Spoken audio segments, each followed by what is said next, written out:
نحمده ونصلي على رسوله الكريم اما بعد فاعوذ بالله من الشيطان الرجيم بسم الله الرحمن الرحيم رب اشرح لي صدري ويسر لي امري واحلل عقدة من لساني يفقهوا قولي ولا شيء اعظم بركة من هذا القرآن. کوئی چیز بھی اس قرآن سے زیادہ بابرکت نہیں، کوئی بھی چیز. فَإِنَّ كُلَّ خَيْرٍ وَنِعْمَةٍ وَزِيَادَةٍ دِينِيَّةٍ أَوْ دُنْيَوِيَّةٍ أَوْ أُخْرَوِيَّةٍ فَإِنَّهَا بِسَبَبِهِ وَأَثَرٌ عَنِ الْعَمَلِ بِهِ.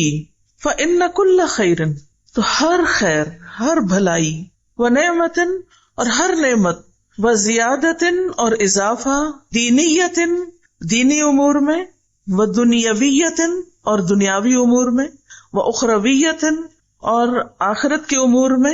فَإِنَّهَا بِسَبَبِهِ، تو بے شک وہ اسی قرآن کے سبب ہے، اسی قرآن کی وجہ سے ہے. وَأَثَرٌ عَنِ الْعَمَلِ بِهِ، اور اس پر عمل کرنے کا نتیجہ ہے. یعنی جو شخص بھی اس قرآن کو پکڑے گا، اس کی دین، دنیا، آخرت سب کچھ سنور جائے گی اور اس میں برکتیں ہی برکتیں ہوں گی. بعض مفسرین کہا کرتے تھے کہ ہم قرآن پڑھنے میں مشغول ہوئے تو ہمیں دنیا میں برکات اور خیرات نے ڈھانپ لیا، یعنی ہر طرح کی برکتیں آ گئیں. اللہ سبحانہ تعالیٰ فرماتے ہیں کتاب انزلناہ الیک مبارک، یہ ایک کتاب ہے جسے ہم نے آپ کی طرف نازل کیا ہے، بہت بابرکت ہے. تو جتنا زیادہ آپ اس کتاب کے قریب ہوں گے، اس قرآن سے اپنا تعلق قائم کریں گے، اسی حساب سے اتنا ہی آپ کی جان، آپ کے مال، آپ کے اہل اور آپ کے وقت میں برکت اترے گی. اس قرآن کی برکت سے وقت کی تنگی بھی ختم ہو جاتی ہے. جب سلف صالحین کے اوقات تنگ پڑ جاتے تھے تو وہ وقت میں برکت کا اثر لینے کے لیے قرآن پڑھنے کی طرف لپکتے تھے، یعنی برکت حاصل کرنے کے لیے قرآن پڑھا کرتے تھے. اس قرآن سے گھروں میں بھی برکتیں اترتی ہیں، کشادگی پیدا ہوتی ہے. ابو ہریرہ رضی اللہ عنہ کہا کرتے تھے بے شک قرآن پڑھنے کی وجہ سے گھر اپنے رہنے والوں کے لیے کشادہ ہو جاتا ہے، یعنی دلوں میں بھی وسعت ہو جاتی ہے اور ویسے بھی وسعت کا احساس ہوتا ہے. اس میں فرشتے حاضر ہوتے ہیں، شیاطین اس گھر کو چھوڑ دیتے ہیں اور اس کی خیر و برکت بڑھ جاتی ہے. گھروں میں رحمت اور سکینت نازل ہوتی ہے. رسول اللہ صلی اللہ علیہ وسلم نے فرمایا جو لوگ اللہ کے گھروں میں سے کسی گھر میں اللہ کی کتاب کی تلاوت کرتے ہیں اور آپس میں اس کی تعلیم و تدریس میں مصروف ہوتے ہیں تو ان پر سکینت نازل ہوتی ہے اور رحمت انہیں ڈھانپ لیتی ہے اور فرشتے ان کو گھیر لیتے ہیں اور اللہ ان کا ذکر اپنے پاس موجود فرشتوں میں کرتے ہیں. اس قرآن کی بدولت جسم اور روح کو شفا ملتی ہے. وَنُنَزِّلُ مِنَ الْقُرْآنِ مَا هُوَ شِفَاءٌ وَرَحْمَةٌ وَرَحْمَةٌ لِّلْمُؤْمِنِينَ وَلَا يَزِيدُ الظَّالِمِينَ إِلَّا خَسَارًا. اور ہم قرآن میں جو کچھ نازل کرتے ہیں، جو کچھ بھی کہیں سے بھی آپ پڑھیں، وہ مومنوں کے لیے تو شفا اور رحمت ہے، مگر یہ ظالموں کے خسارے ہی میں اضافہ کرتا ہے. ابن قیم رحمہ اللہ کہتے ہیں کہ دلوں اور جسموں کی بیماریوں میں سے کوئی بیماری ایسی نہیں جس کا علاج اور اس کے سبب کی رہنمائی کا ذریعہ قرآن میں موجود نہ ہو. یعنی تمام بیماریوں کے علاج کی طرف رہنمائی اس کتاب سے ملتی ہے. اس کتاب سے دنیا کی پریشانیوں سے نجات ملتی ہے، ارذل العمر سے نجات ملتی ہے. قرآن مجید میں جو آیات آتی ہیں ثم رددناہ اسفل سافلین الا الذین آمنوا، تو ابن عباس کہتے ہیں کہ اس کا مطلب یہ ہے کہ سوائے ان لوگوں کے جنہوں نے قرآن پڑھا، یعنی جو لوگ قرآن کے ساتھ اپنا تعلق قائم رکھیں گے وہ ارذل العمر سے بچا لیے جائیں گے. فَإِذَا كَانَ ذِكْرًا مُبَارَكًا، پھر اگر ہے یہ ذکر مبارک، یعنی قرآن ایک مبارک کتاب ہے، وجب تلقیہ بالقبول والانقیاد والتسلیم، تو واجب ہے، لازم ہے اس کو حاصل کرنا، قبول کر کے، اس کی اطاعت کر کے اور اس کی فرما برداری کر کے. یعنی اگر ہم یہ سمجھتے ہیں، ہمارا یہ یقین ہے، ایمان ہے کہ یہ قرآن ایک بابرکت ذکر ہے، تو پھر اس کو قبول کر لینا چاہیے، اس کو حاصل کرنا چاہیے اور اس کے آگے سر جھکا دینا چاہیے. وشکر اللہ علی ہذہ المنحۃ الجلیلۃ، اور اللہ کا شکر ادا کرنا اس جلیل القدر عظیم عطیے پر. منحہ ہوتا ہے عطیہ. والقیام بہا واستخراج برکتہ بتعلم الفاظہ ومعانیہ، اور اس کے ساتھ قیام کر کے یعنی اس کے ساتھ رہ کر، واستخراج برکتہ اور اس کی برکت حاصل کرنا، بتعلم الفاظہ ومعانیہ اس کے الفاظ اور معنی کو سیکھ کر، یعنی اس شاندار عطیے پر اللہ تعالیٰ کا شکر ادا کیا جائے. کس طرح کہ اس کے الفاظ اور اس کے معنی کو سیکھ کر اس کی برکت حاصل کی جائے. تو برکت کیسے حاصل ہوتی ہے؟ صرف لٹکانے سے یا صرف بینر لگانے سے، یا کس طرح حاصل ہوتی؟ بتعلم الفاظہ ومعانیہ اس کے الفاظ اور معنی کو اچھی طرح سیکھ کر. لذالک کان من الواجب اسی لیے یہ واجب ہے، لازم ہے، تعلم الالفاظ والمعانی سیکھنا الفاظ اور معنی کا، والحذر من الوسوسة فی حروفہ اور بچنا، محتاط رہنا کس سے؟ اس کے حروف میں وسوسے کا شکار ہونے سے کہ حروف کی ادائیگی صحیح ہوئی یا نہیں. والقول علی اللہ بلا علم فی معانیہ اور اس کے معنی میں اللہ سبحانہ وتعالی کی ذات سے متعلق بغیر علم کے کوئی بات کرنے سے بھی بچنا چاہیے. وفی شأن الوسوسة فی الحروف یقول ابن العربی المالکی حروف میں وسوسہ کے بارے میں ابن العربی المالکی کہتے ہیں، ان ابلیس حین لم یستطع ان یشغل الناس عن القرآن شغلہم بہ عنہ. ابلیس جب لوگوں کو قرآن میں مشغول ہونے سے نہ روک سکا تو اس نے کیا کیا؟ انہیں مشغول کر دیا اسی کے ساتھ اس سے، یعنی وہ قرآن میں بھی مشغول ہے لیکن پھر بھی قرآن سے دور ہیں. یہ ابلیس کا ایک پھیر ہے. یعنی جب اس نے دیکھا کہ لوگ قرآن سے محبت رکھتے ہیں اور مشغول رہتے ہیں اس میں، تو اس نے ایسا طریقہ نکالا کہ جس سے قرآن میں لوگ مشغول بھی رہیں لیکن پھر بھی اس سے ہٹے رہیں، دور رہیں. ای انہ جعلہم یشتغلون بشیء فیہ لا ینفعہم فی معادہم، یعنی اس نے ان کو اس چیز سے مشغول کر دیا کہ جو ان کی آخرت میں ان کو فائدہ نہیں دیتی. یشغلہم عما ینفعہم فی دینہم وآخرتہم، وہ انہیں مشغول کرتا ہے اس سے، یعنی قرآن کے ذریعے، قرآن ہی سے، ان کے دین اور آخرت سے، یعنی جو چیزیں ان کے دین اور آخرت میں فائدہ نہیں دیتی اس میں اس نے ان کو قرآن ہی کے ذریعے مشغول کر دیا. اس کی آگے وضاحت مزید ہوگی.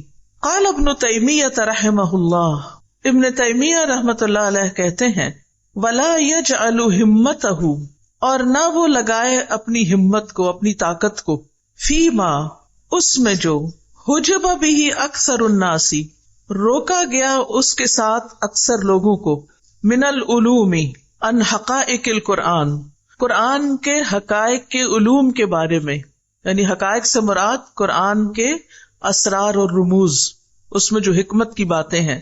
اما بالوسوسۃ یعنی یا تو وسوسے کے ساتھ، وسوسے میں ڈال کے، فی خروج حروف ہی اس کے حروف کے مخارج کے معاملے میں، و ترقیقہا اور ان کو باریک پڑھنے کے، و تفخیمہا اور ان کو موٹا پڑھنے کے، و امالتہا اور ان کے امالہ کرنے میں، و نطق بالمد الطویل والقصیر والمتوسط اور مد طویل اور قصیر اور متوسط کی ادائیگی میں. یعنی ان چیزوں میں اس قدر الجھا دیا کہ لوگ قرآن کی اصل معنی، مفہوم، اس کے اندر تدبر اور غور و فکر سے تو دوری ہو گئے، اس کے اسرار اور رموز تو بھول ہی گئے. فَإِنَّ هَذَا حَائِلٌ لِلْقُلُوبِ تو بے شک یہ دلوں کے لیے رکاوٹ ہے، یعنی قرآن کے دل تک پہنچنے میں رکاوٹ ہے. بہت زیادہ ان چیزوں کے اندر، تجوید کے قواعد کے اندر بہت زیادہ الجھنا اور بہت زیادہ وقت لگانا، اور پھر اتنا کہ اس میں ہر وقت وسوسے کا شکار رہنا کہ یہ حرف ٹھیک نہیں پڑا یا وہ حرف ٹھیک سے ادا نہیں ہوا، یا جب کسی کے سننا تو اس میں بھی صرف اس کی تجوید کی غلطیاں نکالنے پہ توجہ رکھنا جو ہے، یہ قرآن کو حلق تک تو رہنے دیتا ہے لیکن حلق سے نیچے نہیں اترنے دیتا، دل تک نہیں جانے دیتا، دل تک جانے میں رکاوٹ بن جاتا ہے. یعنی اس کا یہ مطلب نہیں کہ تجوید سیکھنی نہیں چاہیے، سیکھنی چاہیے، حد الوسع صحیح ادائیگی ہونی چاہیے، لیکن وہ صرف ایک ذریعہ ہے اس کے حقائق اور رموز اور اسرار تک پہنچنے کا، نہ کہ انسان وہیں پر ہی رک جائے.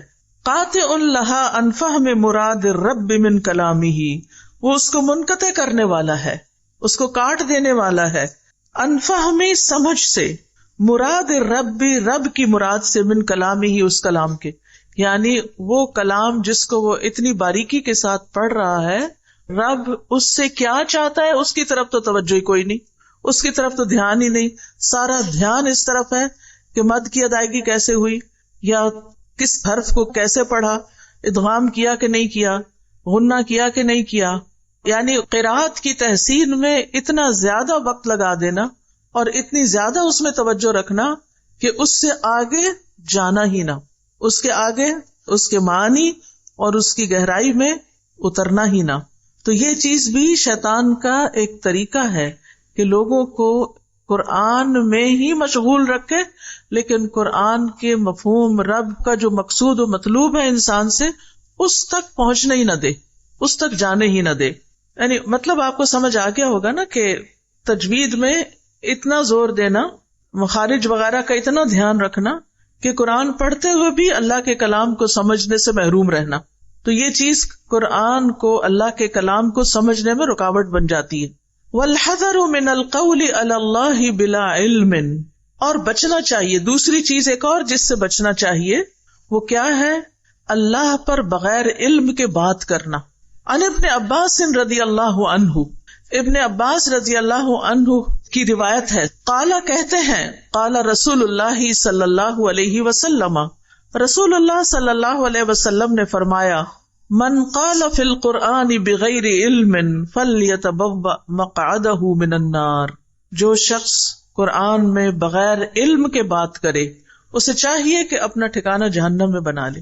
یعنی قرآن کو صحیح طور پر سمجھے بغیر صرف ظاہری الفاظ کا من مانا مفہوم نکالنا اور اللہ سبحانہ تعالیٰ سے وہ باتیں منسوب کر دینا جو اس نے فرمائی ہی نہیں، جو اس کا مطلب ہی نہیں، مقصد ہی نہیں، وہ باتیں اپنی طرف سے اپنی خواہشات کی بنا پر کہنا.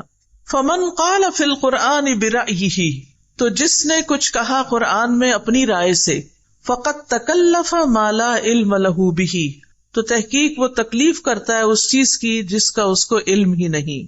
یعنی اپنی رائے سے بات کرتا ہے تو وہ ایسی چیز کی تکلیف کرتا ہے جس کا اس کو علم نہیں. وسلک غیر ما امر بہ، اور وہ ایسے رستے پہ چل پڑتا ہے جس کا اس کو حکم نہیں دیا گیا.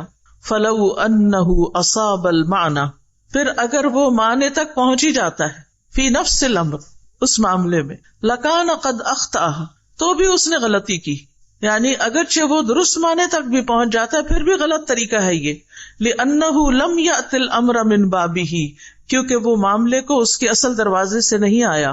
کمن، یہ اس شخص کی طرح ہے، حکم بین الناس، جس نے لوگوں کے درمیان فیصلہ کیا، علی جہل، جہالت کے ساتھ، فہو فی النار، تو وہ آگ میں ہے. وان وافق حکمہ الصواب، خواہ اس کا فیصلہ درست ہی تھا، فی نفس الامر، اس معاملے میں، لیکن یکون اخف جرما ممن اخطأ واللہ عالم، لیکن اس کا جرم خفیف ہوگا، ہلکا ہوگا اس سے جس نے خطا کی، یعنی ٹوٹل غلطی کی. واللہ عالم، اور اللہ زیادہ جانتا ہے.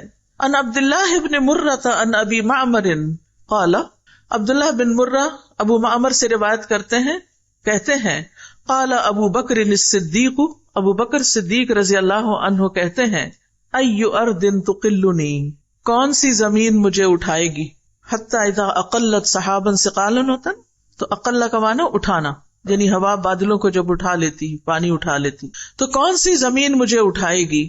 وَأَيُّ سَمَاءٍ تُظِلُّنِي، اور کون سا آسمان مجھے سایہ دے گا. اِذَا قُلْتُ فِي كِتَابِ اللَّهِ مَا لَمْ أَعْلَمْ، اگر میں کہوں کتاب اللہ میں وہ جو میں جانتا ہی نہیں، یعنی بغیر علم کے کتاب اللہ کو بیان کرنے لگوں تو پھر میرا حشر کیا ہوگا. ان ابن ابی ملیکہ، ابن ابی ملیکہ سے روایت ہے، ان ابن عباس سئل عن آیت، کہ ابن عباس سے ایک آیت کے بارے میں سوال کیا گیا. لو سئل عنہا بعضکم، اگر تم میں سے کسی سے ایسا سوال کیا جاتا، لقال فیہا، تو ضرور کچھ کہہ دیتا، کوئی نہ کوئی مطلب بیان کر دیتا. فابا ان یقول فیہا، تو انہوں نے اس کے بارے میں کچھ کہنے سے انکار کر دیا. ان ابن ابی ملیکہ، قال سأل رجل ابن عباس، ابن ابی ملیکہ کہتے ہیں کہ ابن عباس سے ایک شخص نے سوال کیا ان یعنی اس آیت کے بارے میں، فی یوم کان مقدارہ 1000 سنۃ مما تعدون، کہ ایک دن میں جس کی مقدار 1000 سال کے برابر ہے جو تم شمار کرتے ہو. فقال له ابن عباس فما، تو ابن عباس نے جواب دینے کی بجائے کہا تو کیا خیال ہے تمہارا، یوم کان مقدارہ 50,000 سنۃ، وہ دن جس کی مقدار 50,000 سال کے برابر ہے، یعنی پھر اس دن کے بارے میں تم کیا کہتے ہو. فقال الرجل، تو آدمی کچھ شرمندہ ہو کے کہنے لگا، انما سألتک لتحدثنی، میں نے تو آپ سے اس لیے پوچھا ہے کہ آپ مجھے کچھ بتائیں. فقال ابن عباس، ابن عباس نے کہا، ہما یومانی، یہ 2 دن ہیں، ذکرہم اللہ فی کتابہ، جن کا اللہ نے اپنی کتاب میں ذکر کیا ہے، اللہ اعلم بہما، اللہ ہی ان کے بارے میں خوب جانتا ہے، یعنی میں نہیں جانتا کہ ان سے اصل مراد کیا ہے، اللہ ہی کو پتا ہے. فکرہ، تو انہوں نے ناپسند کیا، ان یقول فی کتاب اللہ ما لا یعلم، کہ وہ اللہ کی کتاب میں ایسی بات کہیں جو وہ جانتے نہیں. وقال اللیث عن یحیی بن سعید عن سعید بن المسیب، اور لیث کہتے ہیں یحییٰ بن سعید سے اور وہ سعید بن مسیب سے، انہ کان لا یتکلم الا فی المعلوم من القرآن، کہ سعید بن مسیب جو تھے قرآن میں صرف اسی چیز کے بارے میں بات کرتے تھے جس کا ان کو علم ہوتا تھا. حالانکہ کتنے بڑے تابعی تھے، کتنا زیادہ علم تھا ان کے پاس، لیکن قرآن میں اپنی طرف سے کوئی مفہوم بیان نہیں کرتے تھے، اپنی طرف سے کوئی بات نہیں کہتے تھے، جس کا علم ہوتا صرف اتنا ہی بتاتے، اس سے آگے نہیں. وقال ابن شوذب، ابن شوذب کہتے ہیں، حدثنی یزید ابن ابی یزید، مجھ سے یزید بن ابی یزید نے بیان کیا، قال کننا نسأل سعید بن المسیب عن الحلال والحرام، کہ ہم سعید بن مسیب سے حلال حرام کے بارے میں پوچھتے تھے، سوال کرتے تھے. وکان اعلم الناس، اور وہ لوگوں میں سب سے زیادہ علم رکھتے تھے. فاذا سألناه عن تفسیر آیت من القرآن، پھر جب ہم آپ سے قرآن کی کسی آیت کی تفسیر پوچھتے، سکت، چپ ہو جاتے، کأن لم یسمع، گویا کہ انہوں نے سنا ہی نہیں، یعنی اگر علم نہیں ہوتا تھا تو سنی انسنی کر دیتے تھے، جواب بھی نہیں دیتے تھے. فهذه الآثار الصحیحۃ، تو یہ صحیح آثار، روایات، وما شاک لها، اور جو ان سے ملتی جلتی ہیں، عن ائمۃ السلف، ائمہ السلف سے، محمولۃ علی تحرجہم عن الکلام فی التفسیر بما لا علم لهم بہ، یہ اس بات پر محمول ہے، یعنی ان کو اس بات پر محمول کیا جائے گا، سمجھا جائے گا کہ سلف صالح جو تھے وہ تفسیر کے بارے میں کلام کرنے میں گناہ محسوس کرتے تھے جس کا ان کو علم نہیں ہوتا تھا، یعنی وہ حرج محسوس کرتے تھے، گناہ سمجھتے تھے کہ جس مسئلے کا علم نہیں اس کے بارے میں کوئی بات کی جائے. فَأَمَّا مَن تَكَلَّمَ بِمَا يَعْلَمُ مِن ذَلِكَ، تو جو بھی کلام کرتا اس چیز کے ساتھ جس کو وہ جانتا ہوتا تھا اس میں سے، لغتاً و شرعاً، لغت کے اعتبار سے اور شریعت کے اعتبار سے، فلا حرج علیہ، تو اس پر کوئی حرج نہ تھا، یعنی اس شخص پر کوئی الزام نہیں، کوئی حرج نہیں، کوئی گناہ نہیں. وَلِهَذَا رُوِيَ عَنْ هَؤُلَاءِ وَغَيْرِهِمْ أَقْوَالٌ فِي التَّفْسِيرِ وَلَا مُنَافَاتٌ، اسی لیے ان لوگوں سے اور ان کے علاوہ سے تفسیر میں متعدد اقوال منقول ہوئے ہیں اور ان میں کوئی تعارض بھی نہیں، منافات، ایک دوسرے کی نفی نہیں کرتے، حالانکہ ہر ایک کی رائے الگ بھی ہوتی ہے یا معنی الگ بھی بیان کیا ہوتا ہے، لیکن پھر بھی وہ الگ الگ بیان کرنے کے باوجود ان میں کوئی تعارض نہیں ہوتا، یعنی وہ سارے معنی اس سے نکلتے ہوتے ہیں. یعنی اتنی احتیاط کا مطلب یہ نہیں کہ انہوں نے قرآن کا علم حاصل ہی نہیں کیا یا اس کے اندر کوئی معنی بیان ہی نہیں کیا، ہاں جو جانتے ہوتے تھے وہ ضرور بیان کرتے تھے اور اس میں محنت کرتے تھے. لِأَنَّهُمْ تَكَلَّمُوا فِي مَا عَلِمُوهُ، کیونکہ انہوں نے کلام کیا اس کے بارے میں جس کو انہوں نے جانا، جو وہ جانتے تھے. وَسَكَتُوا عَمَّا جَهِلُوهُ، اور وہ خاموش رہے جس کے بارے میں وہ جانتے نہیں تھے، لا علم تھے. وَهَذَا هُوَ الْوَاجِبُ، اور یہی واجب ہے، عَلَى كُلِّ أَحَدٍ، ہر ایک پر، سب کو ایسا ہی کرنا چاہیے. کیا؟ جو معلوم ہے وہ بیان کر دیا جائے اور جو معلوم نہیں اس پر خاموشی اختیار کی جائے.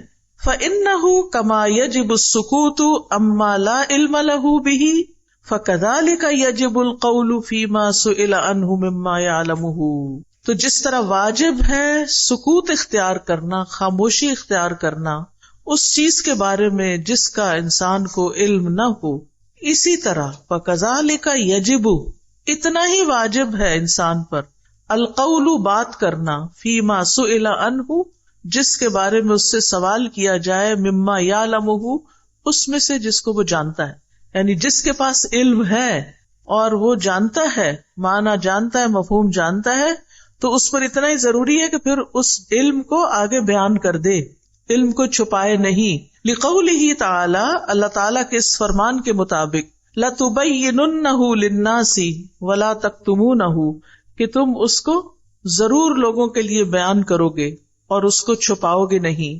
وَلِمَا جَاءَ فِي الْحَدِيثِ الْمَرْوِيِّ مِن طُرُقٍ اور جیسا کہ ایک حدیث میں جو کئی طریقوں سے کئی سندوں کے ساتھ روایت ہوئی ہے اس میں بیان کیا گیا ہے، من سئل عن علم فکتمہ الجم یوم القیامت بلجام من نار جس سے کوئی سوال کیا گیا کسی علم کے بارے میں، یعنی جس کو وہ جانتا تھا، پھر اس نے اس کو چھپا دیا، بتایا نہیں، تو اسے قیامت کے دن آگ کی لگام ڈالی جائے گی۔ تو علم کو بیان کرنا بھی ضروری ہے، لیکن علم کو علم کے ساتھ، جہالت کے ساتھ نہیں، لا علمی کے ساتھ نہیں۔ تو کیا بات سمجھ میں آئی؟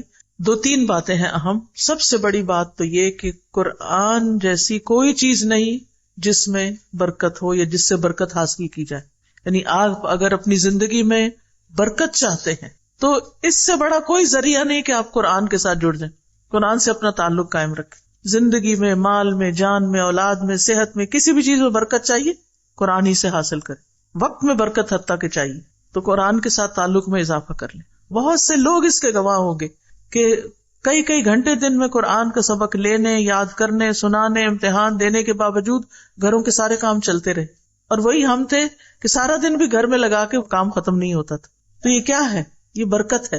برکت کیسے حاصل کی جاتی ہے؟ صرف گھر میں قرآن کا نسخہ رکھ کے نہیں، صرف گلے میں لٹکا کے نہیں، صرف دیوار پہ لٹکا کے نہیں۔ قرآن سے برکت حاصل کی جاتی ہے کس سے؟ بتعلم الفاظہ و معانیہ، اس کو صحیح پڑھ کے اور اس کے معنی جان کے، یعنی اس کی تلاوت سے اور اس کے فہم سے، ٹھیک ہے؟ لیکن تلاوت اور فہم میں 2 چیزوں سے محتاط رہنا چاہیے۔ نمبر 1، تلاوت کرتے ہوئے حروف کی ادائیگی میں اتنا نہ کھو جائیں کہ فہم بالکل محو ہو جائے، صرف الفاظ پڑھنے پر ہی سارا زور ہو۔ اور معنی کے متعلق کس چیز سے بچنا ضروری ہے؟ کہ بغیر علم کے کچھ بیان نہیں کرنا، اچھی طرح جاننا ہے، سمجھنا ہے، اور جو کچھ علماء نے کہا ہے اس کو آگے بے شک روایت کر دیں، اس معنی کو آگے بھی بیان کر دیں جو تفاسیر میں لکھا ہوا ہے، جو صحیح منقول ہے، اور جو صحیح معنی قرآن کے ملتے ہیں ان کو آگے بیان کر دیا جائے تو اس میں کوئی حرج نہیں۔ اور پھر جہاں بغیر علم کے بات کرنا منع ہے وہاں علم کو چھپانا بھی منع ہے۔ تو یہ ہے خلاصہ ساری بات کا، سمجھ آ گئی؟ ایک اور چیز جس سے بچنا ضروری ہے، وَمِمَّا يَحْذَرُ أَيْضًا، اور جس چیز سے بچنا ضروری ہے وہ ہے العجلۃ، جلد بازی، جلدی کرنا۔ اور مزید جس چیز سے بچنا چاہیے وہ جلد بازی کرنا ہے۔ اذا وفق المؤمن، جب توفیق دے دی جائے مومن کو، للاجتہاد، کوشش کرنے کی، فی تدبر القرآن، قرآن کے تدبر میں، یعنی قرآن کے تدبر میں محنت کی، کوشش کی، اگر اسے توفیق مل گئی تو پھر جلدی نہ مچائے کہ جلدی سب کچھ حاصل ہو جائے۔ فعلیہ بعدم العجلہ، تو اس پر لازم ہے کہ جلد بازی نہ کرے، یعنی اگر اسے قرآن میں غور و فکر کی توفیق مل رہی ہے، وہ اس کو سمجھنے میں لگا ہوا ہے، تو جلد بازی سے بچے۔ ورقے نہ گنتا رہے کہ کب ختم ہوگا، کورس کب ختم ہوگا، 1 ہفتہ تو یہاں لگ گیا، اس کا مطلب 1 ہفتہ اور ڈیلے ہو جائے گا کورس۔ یہ پریشانی اکثر لوگوں کو ہوئی ہوگی کہ اب ہمارا کورس وقت مقرر پہ ختم ہونے والا نہیں، کیونکہ اتنے سارے لیسن تو چلے گئے، لیکن یہ نہیں سوچتے کہ یہ بھی اس کو پڑھنے ہی میں مددگار ہے جو کچھ ہم یہاں پڑھ رہے ہیں۔ فعلیہ بعدم العجلہ، تو قرآن پڑھنے میں جلد بازی سے بچنا چاہیے۔ عامر بن شرحبیل شعبی سے روایت کرتے ہیں، وہ کہتے ہیں کہ عبداللہ بن مسعود نے کہا، قرآن کو ایسے تیز تیز نہ پڑھو جیسے اشعار پڑھے جاتے ہیں، اور اسے ایسے نہ بکھیرو جیسے کہ گھٹیا کھجوریں بکھیری جاتی ہیں، بلکہ اس کے عجائبات کے پاس رک جاؤ اور اس کے ساتھ دلوں کو تحریک دو، یعنی جوش دلاؤ، جذبہ پیدا کرو۔ ابن مسعود کہتے ہیں کہ ہم میں سے جب کوئی آدمی 10 آیات سیکھ لیتا تو اس سے آگے نہ بڑھتا یہاں تک کہ ان کے معنی کو معلوم کر لیتا اور اس پر عمل کرنا بھی سیکھ لیتا.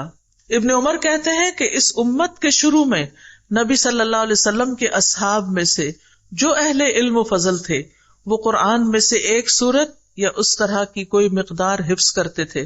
ان کو قرآن پر عمل کرنا عطا کیا گیا تھا، یعنی بہت زیادہ نہیں پڑھتے تھے، جو پڑھتے تھے اس پر عمل بھی کرتے تھے. جو اس امت کے آخر میں لوگ ہوں گے انہیں قرآن دیا جائے گا یہاں تک کہ بچوں اور نابیناؤں کو بھی حفظ ہوگا، لیکن ان کو اس پر عمل کرنے کی توفیق نہ دی جائے گی. اس سے ڈرنے کی ضرورت ہے کہ ایسا نہ ہو کہ ہم حفظ بھی کر لیں اور ہم سمجھ بھی جائیں لیکن عمل سے پھر ویسے کورے کے کورے سب کچھ پڑھ کے وہیں کھڑے جہاں سے شروع ہوئے تھے. صحابہ کرام جو تھے علم اور عمل بیک وقت سیکھتے تھے. جب وہ 10 آیات سیکھ لیتے تو اگلی 10 آیات سیکھنے کے لیے آگے نہ بڑھتے یہاں تک کہ ان آیات میں جو عمل ہوتا وہ بھی سیکھ لیتے. انہوں نے کہا کہ ہم نے علم اور عمل دونوں کو بیک وقت سیکھا ہے، ساتھ ساتھ سیکھا ہے. حسن بصری کہتے ہیں اللہ کی قسم تدبر یہ نہیں کہ اس کے حروف کی حفاظت تو کی جائے اور اس کی حدود یعنی معنی کو ضائع کر دیا جائے، یعنی پڑھتے ہوئے معنی کا لحاظ ہی نہ رکھا جائے یا پڑھ کے پھر اس پر عمل ہی نہ کیا جائے. یہاں تک کہ ان میں سے ایک کہتا ہے میں نے سارا قرآن پڑھ لیا، حالانکہ قرآن کا کوئی اثر نہ اس کے اخلاق میں دکھائی دیتا ہے نہ عمل میں دکھائی دیتا ہے. لگتا ہی نہیں کہ اس کے پاس سے بھی قرآن گزرا، کچھ بھی تبدیلی نہ آئی. یحییٰ بن سعید کہتے ہیں کہ عبداللہ بن مسعود نے ایک انسان سے کہا تم یقیناً ایسے زمانے میں ہو کہ اس میں علماء زیادہ اور قاری کم ہے. اس زمانے میں قرآن کی حدود کی حفاظت کی جاتی ہے اور اس کے حروف کو ضائع کر دیا جاتا ہے، یعنی حروف کو زیادہ تکلف سے ادا نہیں کیا جاتا بلکہ تدبر پہ زیادہ زور دیا جاتا ہے. مانگنے والے کم ہیں، دینے والے زیادہ ہیں. اس زمانے کے لوگ نماز لمبی کرتے ہیں، خطبہ چھوٹا کرتے ہیں. وہ اپنی خواہشات سے پہلے عمل کو ظاہر کرتے ہیں. اور عنقریب لوگوں پر ایک ایسا زمانہ آئے گا اس میں علماء کم اور قاری حضرات زیادہ ہوں گے. اس زمانے میں قرآن کے حروف کی حفاظت کی جائے گی لیکن اس کی حدود کو ضائع کر دیا جائے گا. مانگنے والے زیادہ ہوں گے، دینے والے کم ہوں گے. اس میں لوگ خطبہ لمبا کریں گے، نماز چھوٹی کر دیں گے. اور اس زمانے میں لوگ اپنے عمل سے پہلے اپنی خواہشات کو ظاہر کریں گے. تو کس چیز سے بچنا چاہیے؟ جلد بازی سے بچنا چاہیے. وَمِمَّا يَدُلُّ عَلَى ذَلِكَ، اور اس پر جو چیز دلالت کرتی ہے، مَا يُرْوَى عَنِ ابن عباس، جو ابن عباس سے روایت کی جاتی ہے. قال، وہ کہتے ہیں قدم علی عمر رجل، عمر رضی اللہ عنہ کے پاس ایک شخص آیا. فجعل عمر یسألہ عن الناس، تو عمر رضی اللہ عنہ اس سے لوگوں کے بارے میں پوچھنے لگے، لوگوں کے حالات کے بارے میں معلوم کرنے لگے. فقال یا امیر المؤمنین، وہ شخص کہنے لگا اے امیر المؤمنین، قد قرأ القرآن منہم کذا و کذا، کہ ان میں سے ایسے اور ایسے نے قرآن پڑھ لیا ہے، یعنی بہت لوگوں نے قرآن پڑھ لیا ہے، اتنے لوگ قرآن پڑھ چکے ہیں. فقلت واللہ ما احب ان یسارعوا یومہم ھذا فی القرآن ھذہ المسارعہ. فقلت، تو میں نے کہا، کس نے کہا؟ ابن عباس کہتے ہیں میں نے کہا واللہ، اللہ کی قسم، ما احب، میں پسند نہیں کرتا، یومہم ھذا، ان کے اس دن میں، فی القرآن، قرآن کے بارے میں، ھذہ المسارعہ، یہ جلدی، یعنی میں نہیں پسند کرتا کہ لوگ اس زمانے میں قرآن کو اتنا جلدی پڑھیں. قال، وہ کہتے ہیں فزبرنی عمر، تو عمر رضی اللہ عنہ نے مجھے ڈانٹا کہ تم کیوں بیچ میں کمنٹ کر رہے ہو. ثم قال مہ، پھر کہا رکو، ٹھہرو. تو ابن عباس کو یہ بات اچھی نہ لگی، ایک طرح سے ڈانٹ پڑی. فانطلقت الی منزلی، تو وہ کہتے ہیں میں اپنے گھر چلا گیا. مکتئبا حزینا، ڈپریسڈ، غمگین. مکتئب ہوتا ہے ڈیجیکٹڈ، ڈپریسڈ. فقلت، تو میں نے کہا قد کنت نزلت من ھذا بمنزلۃ، کہ میں نے ان کے ہاں ایک مقام حاصل کیا تھا، یعنی میں عمر رضی اللہ عنہ کی نگاہ میں ایک مقام رکھتا تھا. ولا ارانی الا قد سقطت من نفسی، اور مجھے لگتا ہے کہ میں ان کی نگاہوں میں گر گیا ہوں، یعنی انہوں نے جو مجھے ڈانٹا اس کا مطلب یہ ہے کہ اب میرا ان کے سامنے کوئی مقام نہیں رہا. فاستجعت علی فراشی، تو میں آ کے بستر سے لگ گیا، آ کے لیٹ گیا. حتی عادنی نسوۃ اہلی، یہاں تک کہ میرے گھر کی خواتین نے میری عیادت کی، یعنی حال چال پوچھا کہ خیریت تو ہے. وما بھی وجعن، اور مجھے کوئی تکلیف بھی نہیں تھی، یعنی کوئی جسمانی تکلیف نہیں تھی، درد نہیں تھا. فبینا انا علی ذلک، تو اسی دوران، اسی حال میں پڑا ہوا تھا. قیل لی اجب امیر المومنین، مجھے کہا گیا امیر المومنین کی بات سنو، حضرت عمر کی بات سنو. فخرجت، تو میں نکلا. اب یہاں پر آپ دیکھیے انہوں نے یہ نہیں کہا کہ میں نہیں سنتا، بہت ہوگی میرے ساتھ، نہیں، امیر کی اطاعت لازم ہے. فاذا هو قائم علی الباب ينتظرنی، تو وہ دروازے پہ کھڑے میرا انتظار کر رہے تھے. فاخذ بیدی، تو انہوں نے میرا ہاتھ پکڑ لیا. ثم خلا بی، پھر مجھے ایک طرف لے گئے، یعنی خالی کیا، یعنی گھر والوں سے الگ کر کے بات کی. فقال، کہنے لگے، ما الذی کرہتا، تمہیں کیا چیز ناپسند آئی تھی؟ مما قال الرجل آنفا، یہ شخص نے جو بات کی تھی اس میں ایسی کون سی ناپسندیدگی کی بات تھی؟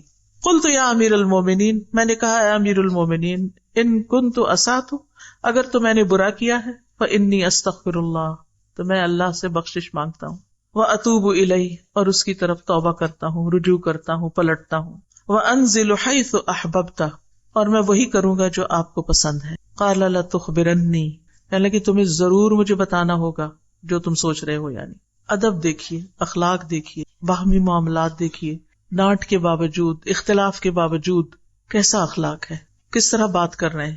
ہمارے ہاں تو کمیونیکیشن ہی چھوڑ دی جاتی، تو میں تو آج کے بعد اس کی شکل نہیں دیکھوں گا، میں تو اس کی مجلس میں نہیں جاؤں گا. چھوٹی چھوٹی باتوں پہ ہم ناراض ہو کے بیٹھ جاتے ہیں. اور یہاں پر آپ دیکھیے اس شخص کے سامنے ان کو ڈانٹ پڑی تھی اور وہ گھر بھی آ گئے اور وہ بہت رنجیدہ بھی تھے، لیکن جو ہی حضرت عمر آئے فوراً اٹھے، بات کی، اور بات شروع کرنے سے پہلے کہا کہ اگر میری غلطی تھی تو میں توبہ کرتا ہوں، اللہ سے معافی مانگتا ہوں.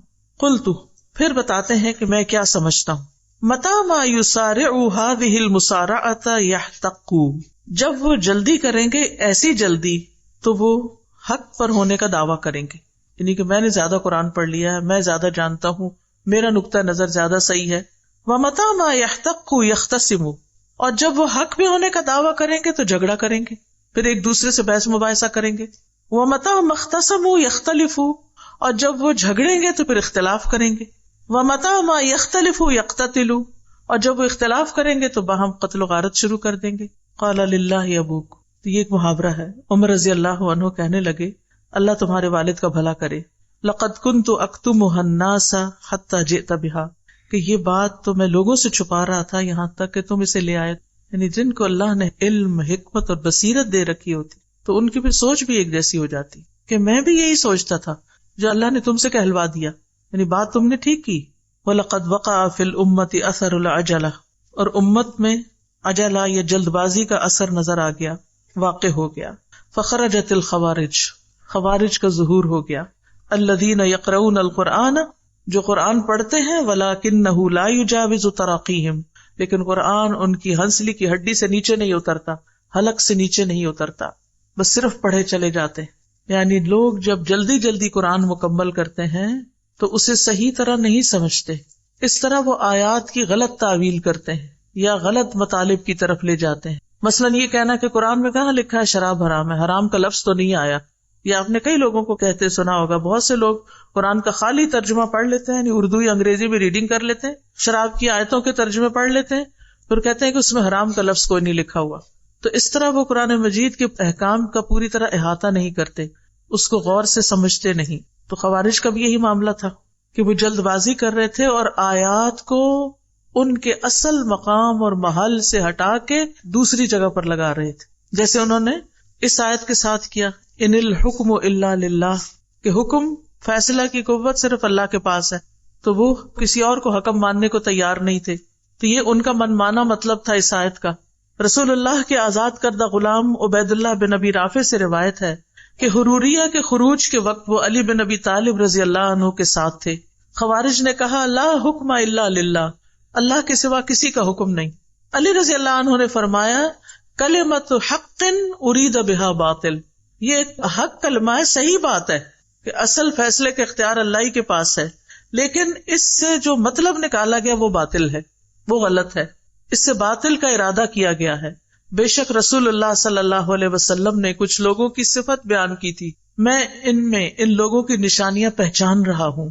یہ زبان سے تو حق کہتے ہیں مگر وہ زبان سے تجاوز نہیں کرتا، اور حلق کی طرف اشارہ فرمایا، یعنی کہ یہ قرآن صرف اوپر تک پڑھتے ہیں، سمجھ کے نہیں پڑھتے، ان کے دل تک نہیں جاتا، اور اس وجہ سے یہ آیات کے مفہوم بدل کر کچھ سے کچھ کر دیتے ہیں اور پھر اپنے آپ کو حق پر بھی سمجھتے ہیں. اللہ کی مخلوق میں سب سے زیادہ مبغوض اللہ کے ہاں یہی ہے. تو اس لیے یہ انتہائی خطرے کی بات ہے کہ کوئی شخص صرف قرآن کا ترجمہ پڑھ کے یا صرف عربی زبان کے ذریعے اس کی تفسیر کرنا شروع کر دے اور اس سے منمانے مطلب نکالے. قرآن کی تفسیر خود قرآن بھی کرتا ہے.